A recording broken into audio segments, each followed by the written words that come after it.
Hello guys, welcome to my study channel.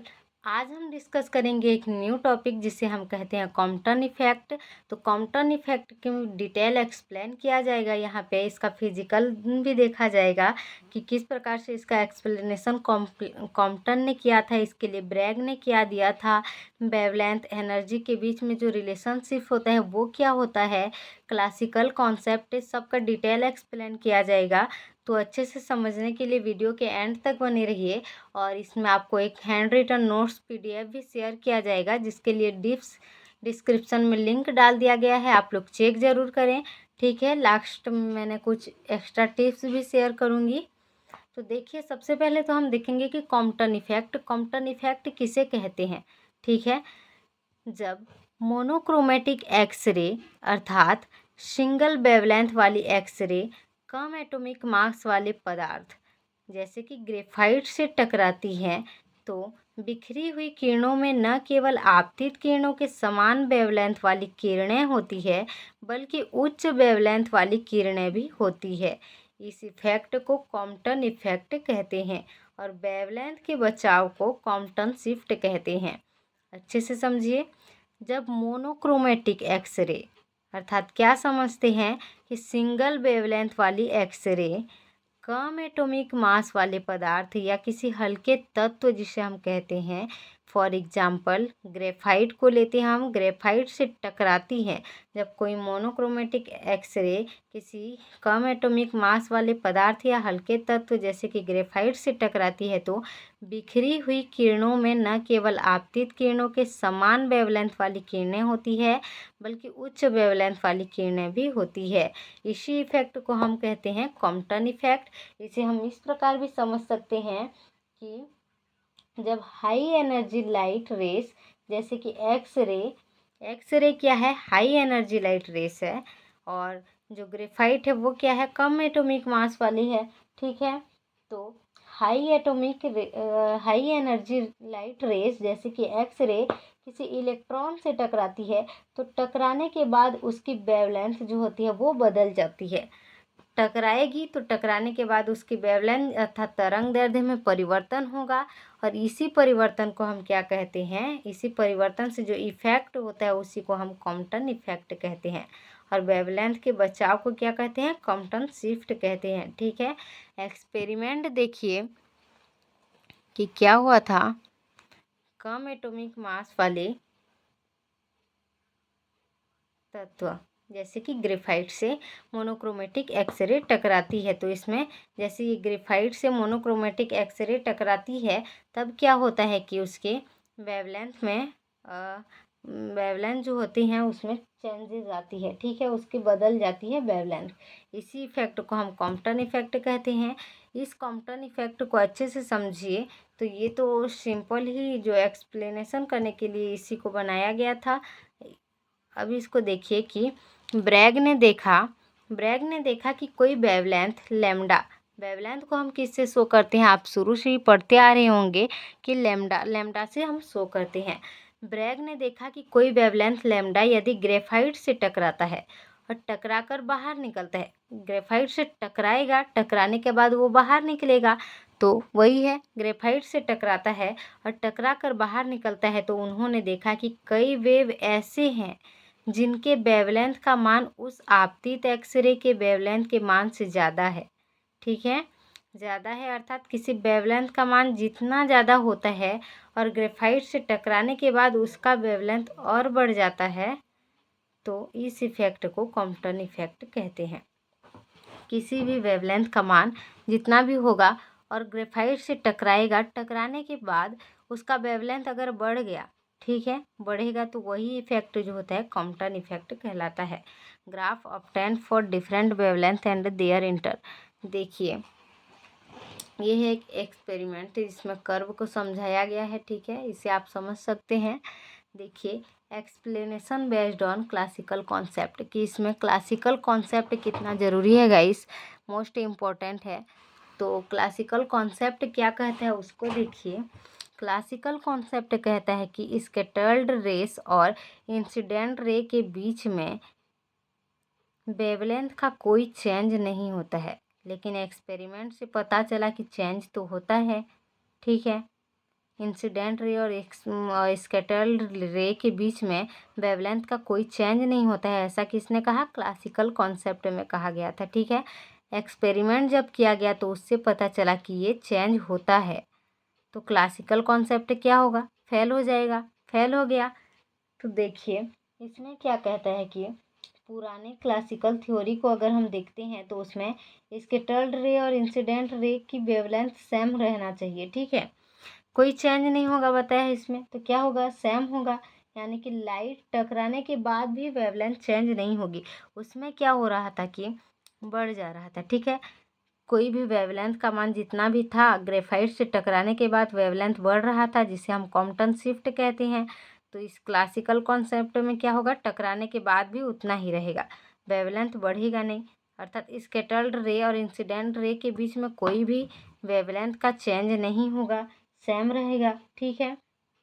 तो experiment में देखा गया कि वेवलेंथ बढ़ जाती है तो एनर्जी कम हो जाती है, इसलिए क्लासिकल कॉन्सेप्ट जो है फेल हो गया। उसको आगे देखिए कि वेवलेंथ कैसे बढ़ जाती है, एनर्जी कम हो जाती है।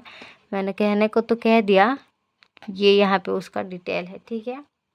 Explanation by Compton on the basis of Planck's quantum theory, मतलब जो कॉम्पटन ने बताया कि कॉम्पटन ने क्या किया था? प्लैंक की क्वांटम थ्योरी का यूज़ किया था इसको समझाने के लिए, ठीक है। तो इसलिए हमने लिखा है यहाँ पे कि ये प्लैंक क्वांटम थ्योरी, ये है फोटोन, ये है पार्टिकल, ठीक है। इसको अच्छे से समझिए कि ये कैसे होता है। उसके बाद हम देखेंगे उसका डेरिवेशन या फिजिकल। उन्होंने कहा, कॉम्पटन ने कहा कि लाइट सिर्फ वेव ही नहीं बल्कि पार्टिकल है, ठीक है। पार्टिकल जिसे हम क्या कहते हैं? फोटोन की तरह भी बिहेव करती है, पार्टिकल को फोटोन भी कहते हैं, ठीक है। तो लाइट सिर्फ वेव नहीं बल्कि पार्टिकल या फोटोन की तरह भी बिहेव करती है। फोटोन क्या करता है? फोटोन इलेक्ट्रॉन से टकराता है, टकराने पर फोटोन अपनी कुछ एनर्जी इलेक्ट्रॉन को दे देगा, ठीक है। फोटोन इलेक्ट्रॉन से टकराएगा तो टकराने के बाद क्या करता है कि वो अपना कुछ एनर्जी को इलेक्ट्रॉन को दे देता है। तो इलेक्ट्रॉन के पास क्या होगा? अब एनर्जी ज़्यादा हो जाएगा, तो इलेक्ट्रॉन मूव करने लगते हैं, ठीक है। एनर्जी ज़्यादा होता है तो इलेक्ट्रॉन आगे की ओर मूव करने लगती है। अब फोटोन की एनर्जी क्या होगी? कम हो जाएगी, क्योंकि उसने क्या किया है? इलेक्ट्रॉन को अपना एनर्जी डोनेट किया है, ठीक है। फोटोन की एनर्जी कम हो जाती है। अब क्योंकि हम E बराबर एच न्यू और न्यू बराबर सी बटे लेमडा ऐसे किए हैं हम लोग, या फिर V बराबर, ये भी नहीं, न्यू है, न्यू बराबर सी बटे लेमडा। तो इसको अच्छे से समझिए कि ये कहना क्या चाहता है। एनर्जी कम और वेवलेंथ ज़्यादा, ठीक है। एनर्जी अगर कम होगी तो फ्रीक्वेंसी क्या होगी? फ्रीक्वेंसी भी कम होगी। कम ऊर्जा होगी तो आवृत्ति भी कम होगी। आवृत्ति, अरे अब जब ऊर्जा ही कम है तो आवृत्ति भी कम होगी, तो वेवलेंथ क्या होगा? वो बढ़ जाएगा, ठीक है। तो अब क्या समझते हैं? फ्रीक्वेंसी कम और एनर्जी कम होने पर वेवलेंथ बढ़ जाती है, ठीक है। और चेंज इनटू वेवलेंथ किए हैं जहाँ पर हम, तो उसमें लेमडा डैश, ये उसी का परिवर्तन है, जो लेमडा डैश से lambda according to Compton, Compton के अकॉर्डिंग जो होता है उसको हम लेमडा डैश टू लेमडा से शो करते हैं वेवलेंथ में चेंज को, ठीक है। अब देखिए इसमें इम्पोर्टेंट रिलेशन क्या होता है? यही लाइन जो होता है वो मोस्ट इम्पोर्टेंट होता है। ये E बराबर एच न्यू और जो न्यू बराबर सी बटे लेमडा। वेव है, वेव अधिक होगा तो एनर्जी कम होगी, एनर्जी अधिक होगा तो वेव कम होगी, ठीक है। वेव अधिक होगा, एनर्जी कम, एनर्जी अधिक होगा, वेव कम। अब समझिए इसको। हमने चेंज इन वेवलेंथ देखा, तो चेंज इन वेवलेंथ क्या होता है कि कॉम्पटन ने वेवलेंथ चेंज को ऐसे लिखा कि डेल लेमडा बराबर लेमडा डैश माइनस लेमडा, ठीक है। इस प्रकार से लिखा उन्होंने, डेल लेमडा बराबर लेमडा डैश बटे lambda, sorry lambda dash minus lambda लिखा इसको। जहाँ लेमडा जो होती है वो, जो लेमडा होती है ये लेमडा होती है इंसिडेंट वेवलेंथ, और लेमडा डैश जो होती है वो होती है स्कैटर्ड वेवलेंथ होती है, ठीक है। जब एक्स रे क्या होता है कि एक्सरे किसी इलेक्ट्रॉन से टकराती है तो फोटोन अपनी कुछ एनर्जी को इलेक्ट्रॉन को दे देता है। इससे फोटोन की एनर्जी कम और वेवलेंथ बढ़ जाती है। इस वेवलेंथ चेंज को ही हम कॉम्पटन इफेक्ट कहते हैं, जिसको हमने पहले से ही देख चुका है। इसका डेरिवेशन या जो फिजिकल है उसको देखिए कि कैसे होता है। यहाँ तक तो हम लोगों ने समझ लिया कि ये लैम्डा चेंज, वेवलेंथ में चेंज को हमने लैम्डा डैश और लैम्डा, इसको स्कैटर्ड और इसको इंसिडेंट रे माने। तब क्या होता है देखिए, यहाँ तक तो ठीक है कि डेल लैम्डा मतलब लैम्डा में परिवर्तन, जहाँ भी डेल होगा तो समझिएगा कि वहाँ कुछ चेंज हो रहा है, तब जाके वहाँ पे डेल को शो किया गया है। तो डेल लैम्डा तो लैम्डा में चेंज हो रहा है बराबर H/mc 1 minus cos theta. H/mc क्या है, इस कॉल्ड वेवलेंथ, यही है वेवलेंथ। H/mc जिसको लिखा गया है वो वेवलेंथ होता है, ठीक है। डेल लैम्डा माइनस लैम्डा बराबर क्या समझते हैं, H/mc क्या, वेवलेंथ, ठीक है। 1 माइनस कॉस थीटा यहाँ पे समझिए। इसलिए लैम्डा डैश बराबर लैम्डा, ये लैम्डा डैश है, इसको हम पक्षांतर करके इधर ले आए, तब तो माइनस जो था वो प्लस में चेंज हो गया और प्लस H/mc, और जो एज इट इज लिख देंगे जो भी है। वी नो दैट, हमें पता है कि 1 माइनस कॉस थीटा बराबर क्या होता है, 2 साइन स्क्वायर थीटा/2, यही होता है, ठीक है। तो देखिए, इसलिए लैम्डा डैश बराबर लैम्डा एज इट इज लिख दिए हैं, जैसा भी है उसको। और हमने 1 माइनस कॉस थीटा की जगह में क्या लिखा, 2 साइन स्क्वायर थीटा/2, ठीक है। अब इसको देखिए कि जो तो है उसको हम एज इट इज फिर से लिख देंगे। अब साइन स्क्वायर और थीटा/2, और ये जो 2 था उसको यहाँ पे हम ले आएंगे और 2H/mc कर देंगे, sine square थीटा/2। First equation number first हो गया, ठीक है, इक्वेशन नंबर फर्स्ट। अब देखिए आगे, देखिए आगे देखिए कॉन्सेप्ट फर्स्ट, व्हेन थीटा बराबर 0। अगर हम थीटा बराबर 0 मानते हैं तब क्या होता है, इक्वेशन क्या होता है, आंसर क्या आता है उसको देखिए। थीटा बराबर अगर 0 होता है तो जो तो है उसका आंसर, फर्स्ट इक्वेशन को लिख दो एज इट इज़। अब थीटा की जगह में, ये थीटा की जगह में हमें क्या करना है, 0 लगाना है, ठीक है, क्योंकि हमने थीटा बराबर 0 माना है। तब क्या होता है, लैम्डा डैश बराबर लैम्डा एज इट इज़ लिख दो। और क्योंकि ये 0 है तो यहाँ पे जो आल रिएक्शन है वो भी 0 हो जाएगा। 0 के साथ किसी का भी गुणा और भाग होता है, देखिए तो 0 ही होता है। तो लैम्डा बराबर लैम्डा डैश ही बचा, क्योंकि ये 0 का कोई रोल नहीं है अब यहाँ पे, ठीक है। ये रहा उसका आंसर। कॉन्सेप्ट सेकंड में हम देखेंगे, व्हेन थीटा बराबर 90 मतलब कि थीटा बराबर अगर 90 डिग्री मानते हैं हम, तब क्या होता है देखिए, लैम्डा डैश बराबर लैम्डा मतलब जो फर्स्ट इक्वेशन में आया था उसको एज इट इज़ लिख देंगे। इक्वेशन नंबर फर्स्ट देखिए, जो भी आया था उसको एज इट इज़ हम लोग लिख देंगे। अब क्या करेंगे, थीटा की जगह में हम 90 लिखेंगे, तो 90/2 किए हैं यहाँ पे, साइन स्क्वायर 90/2। तब क्या होगा, इसको तो एज इट इज़ लिख देंगे, और 90/2 यानी कि 45, ठीक है, ये हो गया। इस 45 को हम क्या लिख सकते हैं, साइन 245 जो है उसको याद कीजिए आप लोग, कि उसके बदले में हम लिख सकते हैं, ये देखिए 1/√2 का स्क्वायर, ठीक है, इसको हम लिख सकते हैं। तो जो तो है उसको हम एज इट इज़ फिर से लिख देंगे कि लैम्डा डैश बराबर लैम्डा 2H/mc 1/√2 का स्क्वायर, ठीक है। तब क्या होता है, इसका स्क्वायर किए हैं तो स्क्वायर को अगर हम हटा देंगे, इस कोष्ठक को हटा देंगे, तो हम इसे 1/2 लिख सकते हैं, ठीक है, क्योंकि 1/√2 इंटू 1/√2 क्या होगा, 1/2 होगा। उसको इस प्रकार से हम लिख सकते हैं।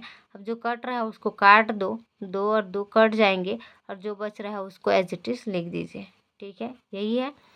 अब क्या होता है इसको लिखने के बाद कि लैम्डा डैश जो होता है वो लैम्डा से बड़ा होता है, ठीक है। कॉन्सेप्ट थर्ड समझिए, कॉन्सेप्ट थर्ड, व्हेन थीटा बराबर 180 डिग्री, ठीक है। तो 180 डिग्री मतलब 180 अंश, तब हम क्या करेंगे कि जो हमारा इक्वेशन फर्स्ट में आया था उसको एज इट इज लिख देंगे, लेमडा डैश बराबर lambda plus 2h/mc sine square और 180 डिग्री बटे 2। तब 180 डिग्री बटे 2 अर्थात 180/2 करेंगे, तब क्या होगा, हमारा आंसर आएगा 90। ठीक है, लेमडा डैश बराबर लेमडा धन 2h/mc साइन स्क्वायर और 90। ये तो यहाँ जो है एज इट इज़ लिख देंगे और इसको हमने 180/2 किया तो क्या आया, 90 आया। ठीक है, इसको लिख देंगे। अब क्योंकि साइन स्क्वायर 90 डिग्री बराबर क्या होता है ये तो आपको पहले से ही पता होगा। इसका मतलब क्या होता है, इसका आंसर जब हम देखते हैं 9th 10th में भी आप लोगों ने पढ़ा होगा, इसका आता है आंसर 1 होता है। ठीक है, 1 होता है तो 1 को हम यहाँ ना लिख के डायरेक्ट इसी को लिख सकते हैं। तो ये हो गया हमारा कंप्लीट आंसर। यहाँ पे क्या होता है कि लेमडा डैश बड़ा होता है लेमडा से, जो कि हमारा सेकंड में भी था। क्लियर है गाइस, यही था Compton effect. Thank you and तक बने रहने के लिए। और एक बार आप लोग अच्छे से देख लीजिए और इसके लिए नोट्स, इसका जो नोट्स है उसके डिस्क्रिप्शन में लिंक डाल दिया गया है। एक बार आप लोग इसको क्लियरली देख लीजिए ताकि और अच्छे से समझ में आ जाए। ये है, ठीक है, इसका डेरिवेशन को देख लीजिए।